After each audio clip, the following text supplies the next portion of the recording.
datang di podcast Move On Club.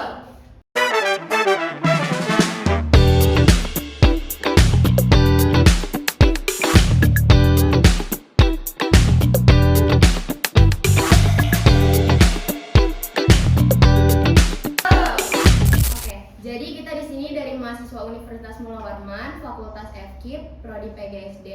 Perkenalkan, nama aku Zawa Agustin Sutopo. Aku Ainul Makfira. Aku Naila Marsanda, aku Ervita Nur Aziza. Jadi kali ini kita bakal bahas isu yang lagi hangat banget, yaitu makan bergizi gratis atau MBG. Dan lebih menariknya, program ini dikaitkan dengan anggaran pendidikan 20% APBN.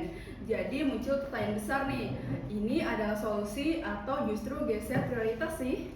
Nah, tema kita hari ini adalah MBG dan anggaran pendidikan itu solusi atau geser prioritas. Nah, sekarang kita udah kedatangan narasumber spesial dari Vice Director of Internal Affairs ASEAN Law Student Association LC Universitas Mula Warman, yaitu welcome Kak Muhammad Afrian. Halo Kak. Oke. Sebelumnya boleh perkenalan diri dulu? Oke, terima kasih atas kesempatannya. Perkenalkan, aku Muhammad Afrian. Sekarang aku mahasiswa semester 6 dari Fakultas Hukum Universitas Mula Warman, dan aku sekarang konsentrasinya hukum tata negara. Oke, bisa kasih sedikit gambaran nggak Kak pandangan awal tentang isu MBG ini? Oke, jadi kan MBG itu merupakan program prioritas nasionalnya paslon nomor urut 2 kemarin kan Prabowo Gibran pada pemilu 2024. Sebagaimana yang kita tahu, program MBG itu tujuan awalnya itu untuk mencegah atau menurunkan angka stunting di kalangan anak-anak di Indonesia begitu. Dan targetnya itu kan anak sekolah, anak balita, ibu hamil dan ibu menyusui begitu. Dan itu proyeksinya ada puluhan juta orang yang diberi program ini gitu. Dan untuk tahun 2026 itu proyeksinya kurang lebih memakan anggaran 226 triliun sekian gitu. Wow, cukup banyak sudah ya. Dan dari angka 226 triliun ini masuknya itu ke pos anggaran pos pendidikan. Ya, jadi pos pendidikan kalau kita lihat di Undang-Undang APBN 2026 itu pos pendidikan 769 triliun, di mana 223 triliunnya itu untuk MBG aja. Banyak banget sih anggaran buat Itu MBG. per tahun ya Kak? Itu untuk Undang-Undang APBN tahun 2026 ini. Wow. Mungkin makannya dari emas kali ya. Iya. Oke Kak, pertama kita pengen tahu dulu nih, sebenarnya MBG itu secara kebijakan masuknya ke ranah apa sih? Apa iya MBG ini masuk ke ranah pendidikan? Oke, kalau kita melihat di Undang-Undang APBN itu kan sebenarnya ada beberapa sektor ya, beberapa pos. Iya benar-benar. Kalau kita lihat di perbelanjaan pemerintah pusat itu ada sektor pendidikan, kesehatan, ekonomi, lingkungan hidup dan segala macamnya. Kalau kita lihat di tujuan awalnya tadi untuk mencegah angka stunting, itu sebenarnya cocoknya itu masuk di sektor kesehatan atau di sektor sosial, bukan di sektor pendidikan. Oke, jadi menurut pandangan Kakak nih MBG itu cocoknya masuk di ranah kesehatan atau sosial ya? Benar. Iya sih, benar juga. Oke. Dari yang penjelasan tadi Kakak udah jelasin. Nah, kalau misalnya kita kaitkan dengan 20% APBN untuk pendidikan di Undang-Undang Dasar 1945, apakah menurut Kakak itu memang relevan kalau MBG dimasukkan ke sana?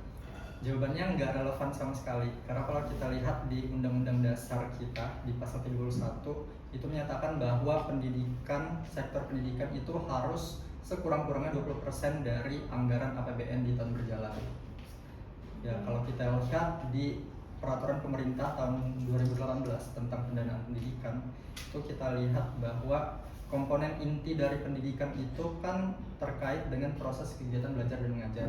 Iya benar. Kalau kita lihat MBG, makan bergizi, itu sebenarnya apakah proses kegiatan belajar mengajar? Enggak sih, kan? enggak Ya, sih. jadi nggak relevan. Iya benar sih. MBG ini emang banyak banget isunya kalau dia tuh nggak relevan di ranah pendidikan. Berarti kalau sebagai anggaran pendidikan dipakai untuk MBG, ada kemungkinan nggak sih Kak sektor pendidikan lain itu jadi berkurang? Jelas, dan itu sudah terlihat di tahun ini. LPDP kuotanya dikurangin, Iya, dana benar. KIP juga dikurangin. Begitu juga dengan ada situasi di mana guru P3K bakal di PHK juga. Iya. Ya. Juga kita di pendidikan tinggi nih dana riset hibahnya juga diturunin. Dan itu sebenarnya berdampak banget. Berarti dampak dari MBG ini banyak banget ya? Iya.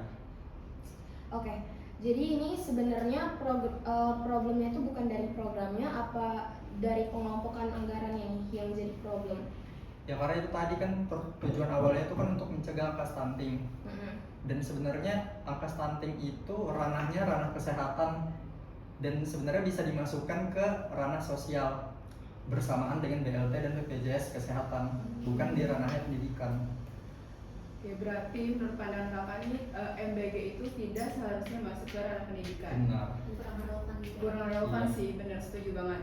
Kalau dari sudut pandang hukum nih kak, apakah ini bisa dianggap melenceng dari Undang-Undang Dasar atau masih sah-sah aja di undang-undang? Sebenarnya untuk program MBG-nya itu sah-sah aja dilakukan. Oke. Cuma masalahnya kalau kita masukkan ke pos pendidikan itu nggak benar.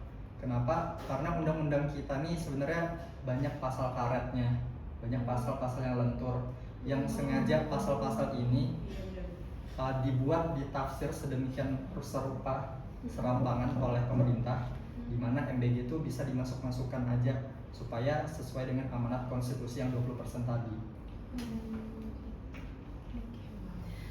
Oke, kalau menurut kakak sendiri secara pribadi nih, MBG ini lebih cocok disebut program pendidikan atau program sosial? Harusnya disebut dengan program sosial karena kan tadi tujuan awalnya untuk mencegah angka stunting.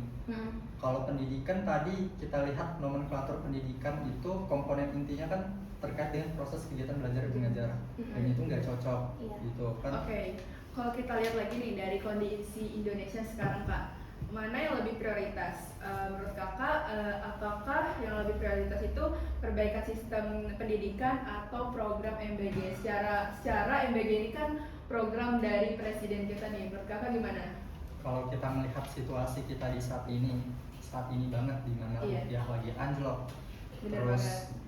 investasi asing juga sulit masuk di Indonesia, juga dengan pasar saham kita yang lagi anjlok gitu, dimana kita sebaiknya tidak memprioritaskan program-program yang sifatnya populis seperti MBG, karena kita harus fokusnya memperbaiki fiskal kita begitu, dan juga pendidikan kita jelas, karena itu kan tadi tertuang di pasal 31 UUD.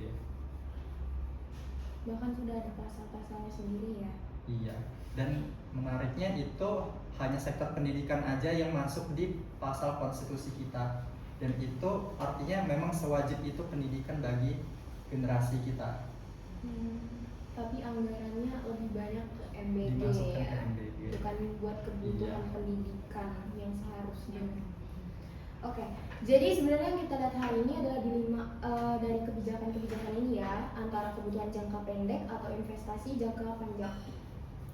Sebenarnya karena itu tadi program yang dibuat oleh paslon nomor urut 2 yang kemarin itu sifatnya program populis, tujuannya untuk meningkatkan elektabilitas keterpilihan mereka di pemilu 2024 kemarin. Yang mana kita tahu program populis di dunia ini rata-rata itu nggak ada keberlanjutannya, seringnya mandek.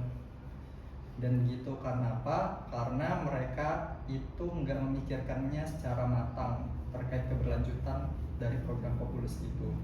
Nah, jadi kayak makan gratis nih, jadi biar Iya. orang tuh tertarik makan Iya. gratis. Padahal itu tuh pengolahannya tuh kurang efektif lah atau Iya. kurang Karena baik itu, mungkin ya hanya untuk pengelolaannya. menyenangkan hati pemilih Iya. di pemilu 2024 Iya, kemarin iya, dan bener. pemilu 2029 yang akan datang. Itu salah satu cara calon kita buat Iya, menarik ini ya, rakyatnya. iya. Nah, oke, jadi teman-teman, diskusi kita hari ini sudah cukup menarik nih dan membuat banyak banget perspektif baru. Jadi intinya MBG ini punya tujuan yang baik, tetapi tetap ada pertanyaan besar soal posisi anggaran-anggarannya dalam sistem pendidikan kita.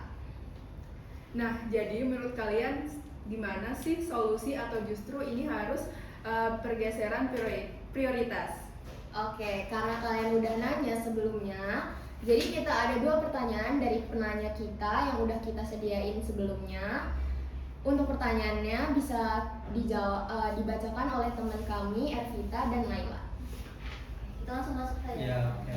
Pertanyaan yang pertama dari teman kita ada, apakah kebijakan MBG berpotensi menciptakan ketergantungan bantuan tanpa menyelesaikan akar masalah pendidikan dan kemiskinan?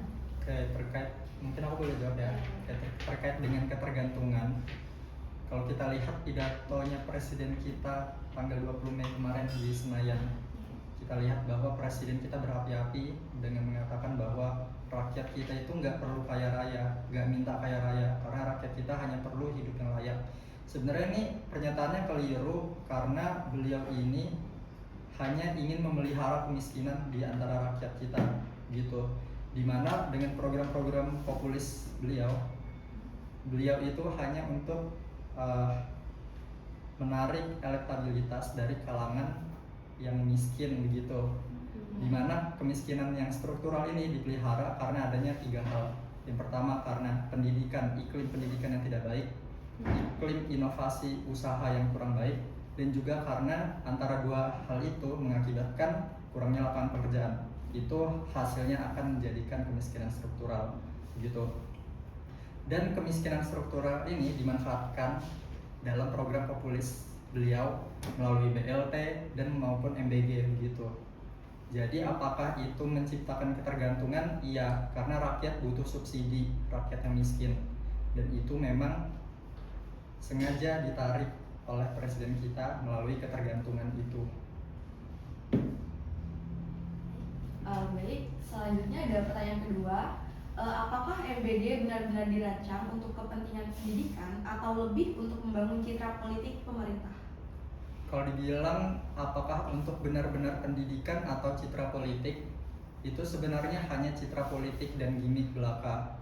Karena itu tadi seperti yang saya sudah bilang, program-program yang dibuat itu program yang sifatnya populis, dan itu hanya untuk meningkatkan elektabilitas keterpilihannya beliau saja, dan itu nggak ada keberlanjutannya untuk generasi yang akan datang. Karena toh beliau itu hanya dibatasi 5 tahun, dan mungkin kalau 2 periode 10 tahun, jadi beliau nggak terlalu memikirkan bagaimana ke depannya. Jadi itu sebenarnya hanya citra politik saja pada saat kampanye pemilu. Oke, jadi itu tadi pertanyaan dari teman-teman yang udah tanya di Instagram. Super menarik kan? Nah, jadi itu aja podcast kita hari ini. Makasih udah dengerin podcast hari ini. Sampai ketemu di podcast berikutnya. Bye-bye. Bye.